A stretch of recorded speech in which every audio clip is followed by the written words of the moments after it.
Hello எல்லாருக்கும் வணக்கம் and welcome to my channel. So இன்றைக்கி நம்ம என்ன பார்க்குறோம் அப்படின்னா, இன்றைக்கி என்னோட கசின் வீட்டுக்கு நம்ம எல்லோரும் போகிறோம். ஸோ ஏன் அப்படின்னா எங்கள் ஃபேமிலியில் இன்றைக்கி ஃபங்க்ஷன் இருக்குது, இன்றைக்கி இல்லை நாளைக்கு இருக்குது.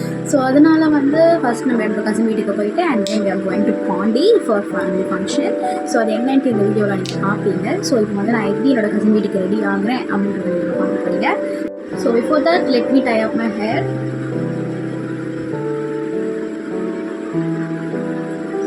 நான் டயர் பண்ணிட்டேன். ஸோ அடிக்கிற வெயிலுக்கு சன்ஸ்க்ரீன் இல்லாமல் வெளியே போனோம்னா நம்ம ஸ்கின்லாம் செம்மையாக டேமேஜ் ஆகிடும். ஸோ அதனால் எப்போவுமே நான் இப்போ சன்ஸ்க்ரீன் யூஸ் பண்ண போகிறேன்.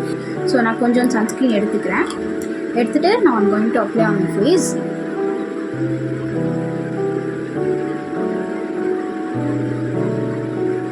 இப்போ சன்ஸ்க்ரீன் இல்லாமல் நம்ம வெளியே போனோம் அப்படின்னா நம்ம ஸ்கின் காலி ஆகிடும். சன்ஸ்க்ரீன் நீங்கள் கொஞ்சம் நல்லாவே ஃபேஸில் அப்ளை பண்ணிக்கோங்க.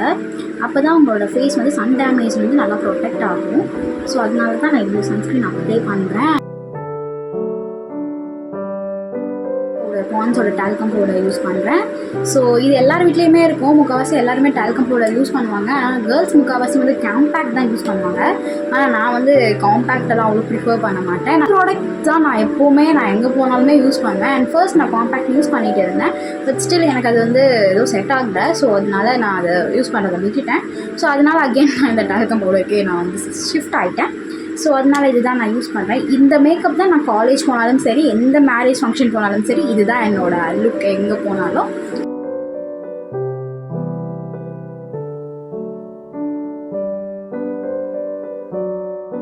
என்னோடய ஃபேஸில் நல்லா பிளெண்ட் ஆகிடுச்சு. ஸோ இப்போ அகெயின் நான் என்னோடய லிப்ஸ்க்காக நான் இந்த லிப் பாம் போட போகிறேன். ஆக்சுவலி இது கம்ப்ளீட் ஆகிடுச்சு. ரொம்ப சூப்பரான லிப் பாம் இது. It's my favourite and this is from Dazzler. இதோட நம்பர் பார்த்தீங்கன்னா LB08. ஸோ இதுதான் இதோட ஷேட் நம்பர். நம்ம லிப் பாம் அப்ளை பண்ணிட்டோம். ஸோ லிப் பாம் அப்ளை பண்ணிட்டதுக்கப்புறமா இந்த டாசிலரோட லிப்ஸ்டிக்.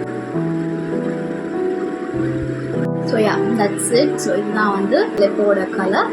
அண்ட் தென் இப்போ நம்ம லைனர் அப்ளை பண்ணிக்கலாம். ஸோ இதுவும் டாசிலர் லைனர் தான் வந்திருக்கு. ஸோ இப்போ நம்ம ஒரு மேஜிக் பண்ண போகிறோம். இந்த லைனரை இப்படி ஓப்பன் பண்ணி இப்படி கண்ணில் வச்ச உடனே இந்த மாதிரி என் கண்ணில் வந்துடும். ஸோ ஒரு மேஜிக்கும் இல்லை. ஃபோனில் போட்டு ஐலைனர் போடுறதுக்கு அளவுக்கு நமக்கு திறமை இல்லை. ஸோ அதனால் நான் மிரரை பார்த்து போட்டுட்டு வந்துட்டேன். நான் எப்பவுமே காஜல் போடுவேன். பட் இப்போ நான் கசின் வீட்டுக்குலாம் போகிறனால நான் காஜல்லாம் போடல. ஏன்னா அதெல்லாம் எனக்கு வாஷ் பண்ணுறதுக்காக கொஞ்சம் ஸ்மஜ் ஆகிடும். ஸோ அதனால் நான் அதை போடல. என்னென்ன சொல்கிறோம் பாருங்க, கம்பி கட்டுற கதையெல்லாம் எடுத்து போடுறாங்க. நான் தலைக்கு குளிச்சிருக்கேன், ஐ ஹேர் வாஷ் பண்ணேன். ஸோ அதனால் கொஞ்சம் ஈரமாக இருக்குது. அண்ட் என்னோடய ஹேர் கொஞ்சம் ஃப்ரீஸி ஹேர் அப்படின்றதுனால நான் சீரம் போட்டுக்கிறேன். ஸோ இதுதான் என்னோடய ஹேருக்கு யூஸ் பண்ண போகிறேன். கொஞ்சம் ஹேர் நீங்கள் வெட்டாக இருக்கும் போதே நீங்கள் யூஸ் பண்ணிவிடுங்க உங்களோட ஹேருக்கு. என்னடா மூஞ்சி இது?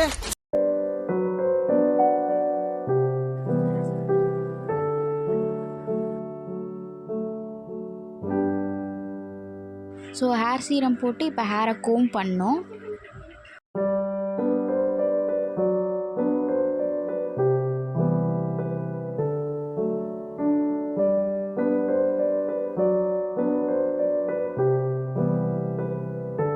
ஸோ நான் இந்த சம்மருக்கு நான் தூக்கி ஒரு போனி டைல் போட்டுக்கிறேன். பிகாஸ் இதுக்காக நான் மேனேஜ் திஸ்.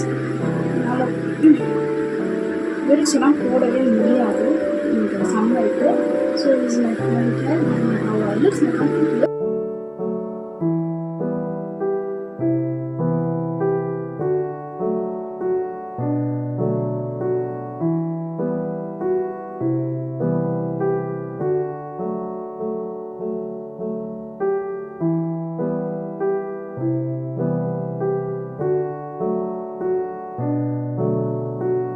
பிரியாணி ரெசிபி பார்க்க போறோம். எங்க மம்மி பிரியாணி சூப்பரா செய்வாங்க. இன்னைக்கு ஒரு புட்டி. சோ எப்படி செய்றாங்கன்றத நம்ம கேட்கலாம். நீ என்னென்ன போடுறீங்க? எண்ணெய் போட்டு ஃபர்ஸ்ட் பட்டை, கிராம்பு, ஏலக்காய் எல்லாம் போட்டு தாளிச்சிட்டு வெங்காயம் பச்சை மிளகாய் போட்டுட்டு நல்லா வதக்கிட்டு இஞ்சி பூண்டு பேஸ்ட் போட்டுட்டு இப்போ தக்காளி போட்டு வச்சுருக்கேன். போட்டு வதக்குறாங்க. புதினா போட்டிருக்கேன். ஓகேவா? அடுத்தது நெக்ஸ்ட் மஞ்சள் கொஞ்சம் ஆட் பண்ணுறேன். எதுக்கு போடுறேன்னா அந்த கவுச்சி ஸ்மெல் வராமல் இருக்கிறதுக்காக லைட்டாக. ஓகேங்களா? ஓகே போட்டு நல்லா வதக்கிடணும். வதக்கிட்டு நெக்ஸ்ட் கார மிளகாத்தூள் போடுறேன். சில்லி தூள் 2 ஸ்பூன் போடுறேன். அப்புறம் நெக்ஸ்ட் வந்து நல்லா வதக்கிட்டேன். வதக்கிட்டு என்ன ஒன்று உப்பு போட்டதான்னு தெரியல, கொஞ்சம் உப்பு போடுறேன். ஏற்கனவே போட்டுட்டேன். இல்லை இது போட்டு வச்சுட்டு இப்போ கொஞ்சம் போட்டுக்கிறேன்.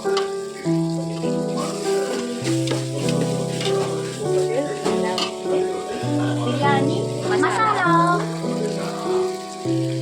1 2 3 4 5 இது போட்டிருக்கேன். 5 ஸ்பூன் 5 ஸ்பூன் பிரியாணி மசாலா போட்டிருக்காங்க. நெக்ஸ்ட்டு நல்லா பண்ணுறேன். நல்லா மிக்ஸ் பண்ணிட்டு ஏற்கனவே வந்து சிக்கனில் கொஞ்சம் தயிர் இதெல்லாம் போட்டு கொஞ்சம் ரெடி பண்ணி வச்சுருக்கேன். மேரினேட் பண்ணி வச்சுருக்காங்க. தயிர் கொஞ்சம் கார மிளகாத்தூள் கொஞ்சம் போட்டு சால்ட்டு கொஞ்சம் போட்டு மிக்ஸ் பண்ணி வச்சுருக்கேன். அதை எடுத்து அதில் ஆட் பண்ணுறேன். இப்போ அதில் அந்த மசாலாவில் ஆட் பண்ணுறோம். வந்து நம்ம போடும்போது பத்தலைன்னா கொஞ்சம் சால்ட்டு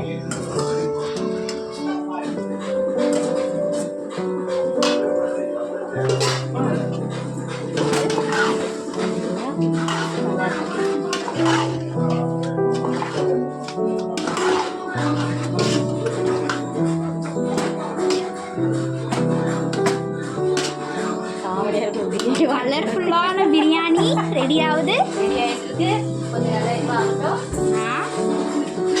சிக்கன் போட்டு நம்ம வேக வைக்கணும். போட்டு நம்ம மூடி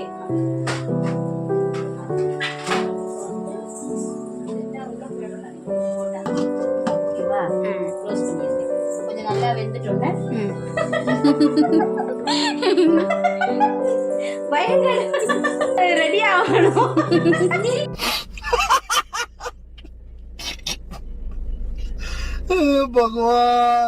மூடி வச்சிருக்கோம் சிக்கன் வேகிறதுக்கு.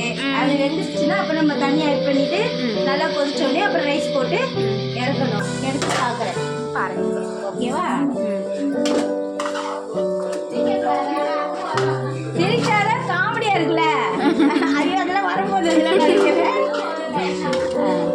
இப்போ இது ரெடி ஆயிடுச்சு. கொஞ்சம் தயிர் ஏற்கனவே நான் ஆட் பண்ணியிருக்காதுல, அதனால திரும்பி கொஞ்சம் கர்ட் ஆட் பண்ண போகிறாங்க. நிறைய பசங்க வேண்டாம், கொஞ்சோண்டு தயிர் கொஞ்சோண்டு மட்டும் தயிர் போட்டுட்டு இப்போ நான் 5 இது வச்சுருக்கேன்னா அதுக்கு 10 இது தண்ணி வைக்கணும். 5 கப்பு ரைஸ் அப்போ 10 கப்பு தண்ணி போடணும். 5 கப்பு நீங்கள் போட்டிங்கன்னா எக்ஸ்ட்ரா 5 கப்பு தண்ணி ஊற்றணும். ஏன்னா 2 கப்பு 1 கப்பு ரைஸ் போட்டால் 2 கப்பு ஊற்றணும்.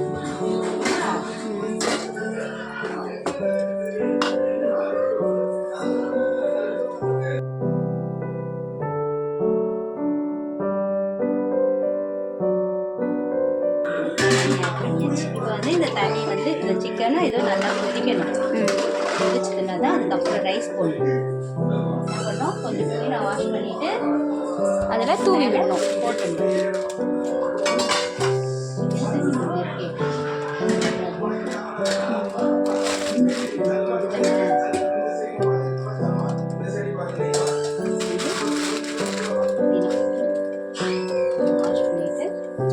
புதினா போடுறாங்க, மின்ட் லீஃப்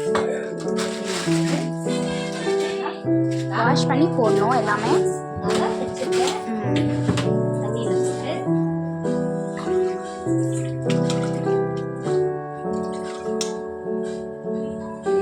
கொஞ்சம் நல்லா கொஞ்சம் இதுவானோடனே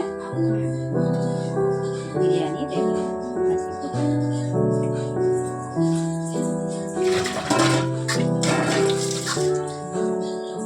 ஓகேவா? ரைஸ் போடுறாங்க. ரைஸ் ரைஸ் அரிசி எல்லாம் நம்ம தமிழ்லேயே இங்கிலீஷ்ல கலந்து சொல்லுவோம். ரைஸ் போட்டு மிக்ஸ் பண்ணிட்டு கலர் ஓகேவா? லாஸ்ட்ல கொஞ்சம் மீன் போட்டு தம் பண்ணி வச்சிடணும்.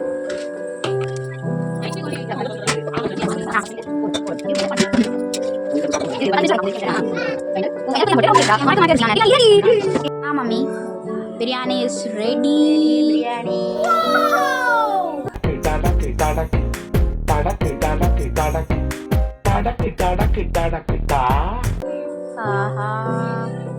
ஸோ சுட சுட டேஸ்டியான பிரியாணி ரெடி ஆகிடுச்சு. ஸோ நாங்கள் எல்லாருமே சாப்பிட்டோம். செம்மையாக இருந்துச்சு. சாப்பிட்டு எல்லோரும் கொஞ்சம் நேரம் ஃபன் பண்ணிட்டு தூங்கிட்டோம். அண்ட் தென் காலையில் மார்னிங் எழுந்திரிச்சோன்னே இந்த அழகான குட்டி நாய்க்குட்டி இருந்துச்சு. ஸோ அதை பார்த்துட்டு அதுக்கு கொஞ்சம் ஃபுட் கொடுத்துட்டு நாங்கள் எல்லோரும் ஃபைனலி ஃபங்க்ஷனுக்கு கிளம்பிட்டோம். ஸோ எல்லோரும் கொஞ்சம் கிராண்டாக ட்ரெஸ் பண்ணியிருந்தாலும் நான் சிம்பிளாக தான் ட்ரெஸ் பண்ணியிருந்தேன். ஏன்னா என்னோடய கம்ஃபர்ட் ஜோன் நான் பார்த்தேன். ஏன்னா அடிக்கிற வெயிலுக்கு வேறு எந்த ட்ரெஸ் போட்டாலும் அவ்வளோதான் வெயில் தாங்க முடியாது. ஸோ இந்த காட்டன் ஷர்ட் தான் வேர் பண்ணியிருந்தேன் நான்.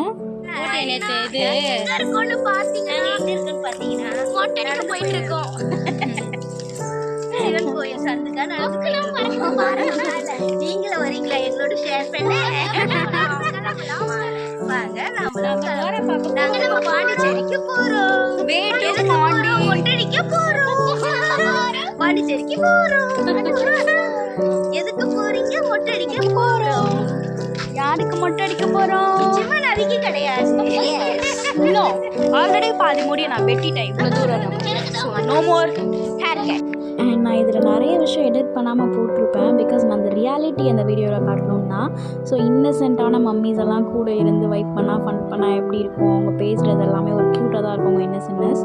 ஸோ அதனால் அப்படியே போட்டிருக்கேன். ஸோ எல்லோரும் வேனில் ஜாலியாக நேச்சர்லாம் அப்படியே பார்த்துட்டு போகணுமா. நானும் அப்படியே வேனில் போட்ட பாட்டுக்கு கொஞ்சம் வைப் பண்ணிக்கிட்டே போயிட்டு இருந்தேன் ஜாலியாக.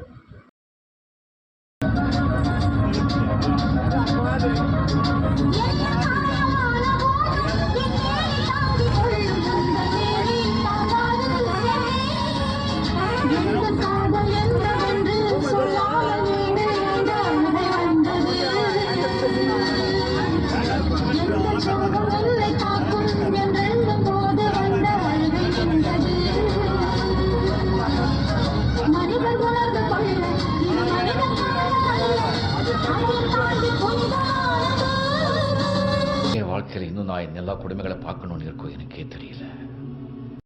அண்ட் எல்லோரும் 3 hours ஆஃப் ட்ராவலுக்கு அப்புறமா கோவிலுக்கு ரீச் ஆகிட்டோம். அண்ட் என்னோடய மம்மிஸ் எல்லாம் உட்காந்து கொஞ்சம் கதை பேசிகிட்டு இருந்தாங்க. நான் அப்படி சுற்றி சும்மா பார்த்துட்டு இருந்தேன் என்னென்ன நடக்குதுன்னு. அண்ட் தென் சும்மா போய் பார்த்தா என்னோடய அக்கா வந்து என்ன பண்ணிகிட்டு இருக்காங்கன்னா பொங்கல் வச்சுட்டு இருக்காங்க.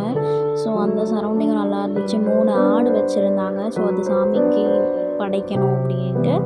அண்ட் தென் அந்த கோவில் பார்த்திங்க அப்படின்னா நான் இப்போ தான் ஃபர்ஸ்ட் டைம் வரேன். அது கொஞ்சம் காடு மாதிரி தான் இருந்துச்சு. ஸோ காட்டுக்குள்ளே தான் அந்த ஐயனார் கோவில் இருக்குது. ஸோ அந்த சரௌண்டிங் ரொம்ப அழகாக இருந்துச்சு. நிறைய ட்ரீஸோட நிறைய பேர் வந்திருந்தாங்க. ஸோ நிறைய பேர் வந்து சாமிலாம் ஆடிட்டு இருந்தாங்க. ஸோ போகிற வழி எல்லாமே இந்த மாதிரி காடாக தான் இருந்துச்சு. ஸோ அதுக்குள்ளே தான் வந்து சாமி கோவில் இருந்தது. அண்ட் நிறைய குரங்குலாம் இருந்துச்சு. அதோட அட்ராசிட்டிஸ் எல்லாம் பார்த்துட்டு இருந்தோம். போகிறவங்க வரவங்க தலையில் இருக்க பூவெல்லாம் பூச்சி இழுத்துட்டு இருந்தது அந்த குரங்கு.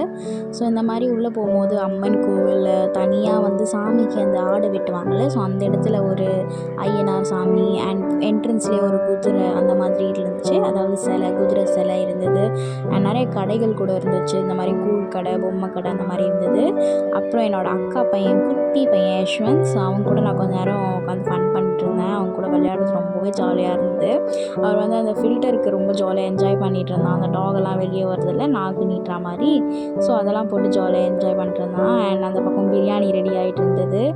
அண்ட் ஃபைனலி இது திங் ஹஸ் அரைவ்ட். ஸோ இதுதான் என்னோடய அக்கா பொண்ணு. ஸோ அவளுக்கு தான் காது குத்துறாங்க. ஸோ அழுவான்னு நினச்சேன். சர்ப்ரைசிங்காக அழலை, வலிக்குது. பட் கண்ட்ரோல் பண்ணிட்டா. கண்ணில் தண்ணிலாம் இருந்தது. குழந்தைக்கு பாவம் வலி போல். ஸோ எப்படியோ கண்ட்ரோல் பண்ணிட்டேன். அண்ட் ஃபங்க்ஷனும் ரொம்ப சூப்பராகவே முடிஞ்சுது. ஃபங்க்ஷன் முடிச்சுட்டு மோஸ்ட் அவைட்டட் மூமெண்ட் சாப்பாடு. எஸ், பிரியாணி சாப்பிட்டுட்டு இருந்தோம். எப்ப பார்த்தாலும் சோறு சோறு சோறுன்னு. எல்லோரும் நல்லா சாப்பிட்டு ஃபங்க்ஷன்லாம் நல்லபடியாக முடிச்சுட்டு எல்லோரும் வீட்டுக்கு கிளம்பிட்டோம். வேனில் இந்த ஃபன் நடந்தது. என் அண்ணா மாமாலாம் ஜாலியாக பாட்டு போட்டு டான்ஸ் ஆட்டு ஃபன் பண்ணிகிட்டே வந்திருந்தாங்க. ஸோ எல்லாம் பார்த்துட்டு ரொம்ப எனர்ஜியாக ஜாலியாக ஃபன் பண்ணிட்டே வந்தோம்.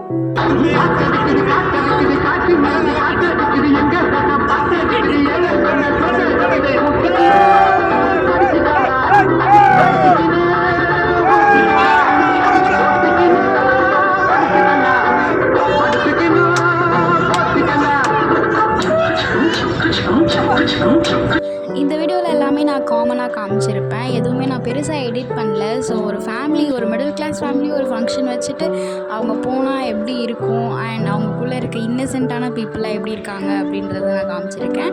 அண்ட் இந்த வீடியோ உங்களுக்கு பிடிச்சிருந்தது அப்படின்னா மறக்காமல் லைக் பண்ணுங்கள், ஷேர் பண்ணுங்கள் அண்ட் கமெண்ட் பண்ணுங்கள். அண்ட் நம்மளோட சேனலுக்கு சப்ஸ்கிரைப் பண்ணி எனக்கு சப்போர்ட் பண்ணுங்கள்.